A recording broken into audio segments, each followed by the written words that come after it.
Yeah, because Kate was the one who choreographed this and taught you guys how to dance. Yes. This is brand new. What gave you the idea to do this in the first place? This was something, like the intro said, that was stuck in my head for a couple of years, and I was trying to get a partner to take dance classes with me, and it never happened. And then I met Kate in February, and we were talking, and I do this thing, and I was competition ballroom dancer. Oh, really? Well, I have this idea. So that started in February, and we've been meeting once a week for 6 months. We've only missed like 1 week of rehearsals and all that time. And even then, we did and even that week that we missed one, we doubled up. So we tried to keep it, we're doing this, we're doing as much as we can in the time that we have, get it done. How did we feel about that? That was good. I want to work on this. Oh, let's go through this part again. Okay, I think I got it. And so many of our practices, we were like, yes, this feels very solid. Some of them we were like, whoa, what did we get ourselves into? But some of them were, I just dropped Katie on the floor. So, yeah. Well, you guys had not only just fantastic dance, fantastic fire tricks, but the story and the choreograph working together. How did you guys put that together? How did that work? I had seen a long time ago a Penn and Teller performance, or Penn Jillette, where it's very sexy fire seduction or fire eating on the couch with a woman, and I wanted to get that emotion in there. So I thought, also I have a lot of friends that do burlesque, and there's that story, a little vignette, and so it was like, I wanted to go in that direction. I wanted to tell a story. So the story came first, and then it was, at the end, after we picked the music, which was when everything started to come together. And I was like, I was ready to give up, and Kate came in, she picked the right piece of music, and then she marched in and just marshaled everything through with all the choreography, and we timed everything out, and then we were able to take it in segments and be able to adjust things as we wanted. Well, unless you guys want to say what you would do different, I just open it up to questions, because it was perfect. What we do here is try and take the fire arts and elevate them, and wow, did you guys do that, bring it to a new level. Especially, this is one of the first pieces I think we've ever seen with a director-choreographer, which is tremendous. And we're so used to directing ourselves, and then the self-doubt kicks in, and we go show it to someone and go, huh? What was it like to take movement direction from someone else and have someone else be in charge of what you do and how you move? Scott, I'd want you to answer this as well, Kate, because that's part of the equation.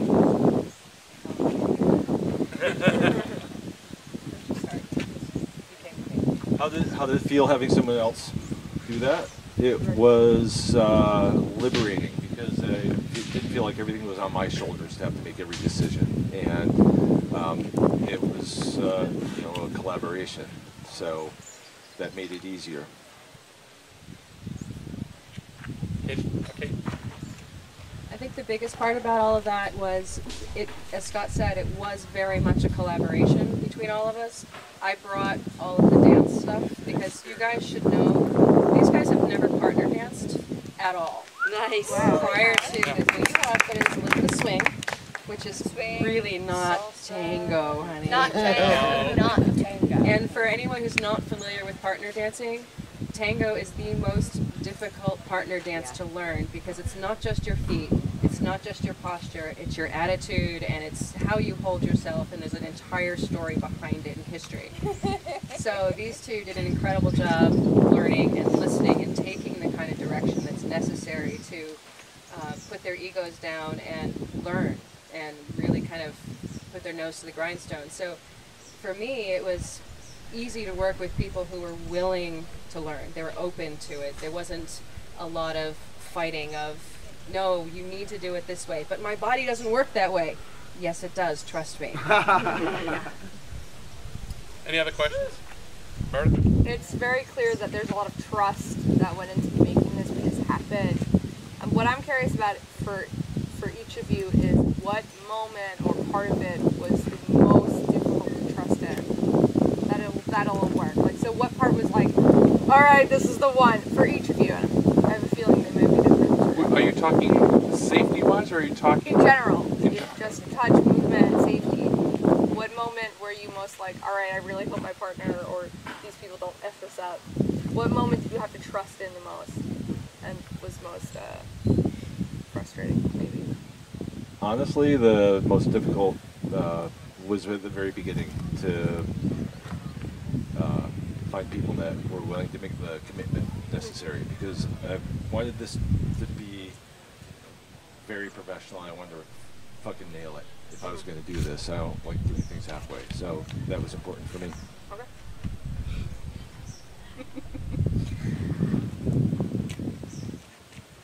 Right now, I'm not able to think of something. Maybe. Applying flame to your Yeah, skin. yes, actually. So Breathing off funny your hand. story. So we're working on this piece. May Wildfire runs around, and I'm just like, okay, I'm gonna go to a flushing course, and I'm gonna go to an eating course, and maybe I'll just look at the breathing course, and I'll see what I'm getting myself into. It was mostly myself. Because, I mean, yeah, I kind of done this and that, but to go from, like, are we doing it on fire this time? To just, like, yep, let's doing this shit right here. that was huge. Cool. So, myself, really, and... Yeah.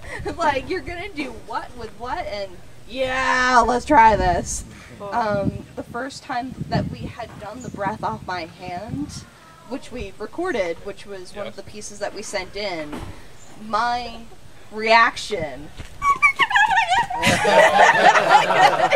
was like, You want to say it, or I'll say it. it was so fucking cool! That's what she said. At which point I said, do not do that in the show. Completely broke character. Completely. So for me, the moment where I knew this was going to work was the first time I played the music for you guys together. And you guys went, yes. Yes. Yes, because that is actually one of my very favorite tangos because it's got such a story in it. And I was terrified that you guys weren't going to go for that one. And I had already started in my head pulling pieces together and looking how to shape and form this into a cohesive piece. And when you get that far in your head and you're looking at your performers going, oh, please buy into this, because this is it. I know in my heart this is it. I don't know how to convince you guys unless it just sits. And I got really lucky and it did. So It literally fell into place. We heard this, we went, okay, we've got this, we've got this, we've got this. Yeah, yeah. I want to add one thing. That was said earlier, they can't plan for accidents, but that's all we did. We had contingencies set up for everything.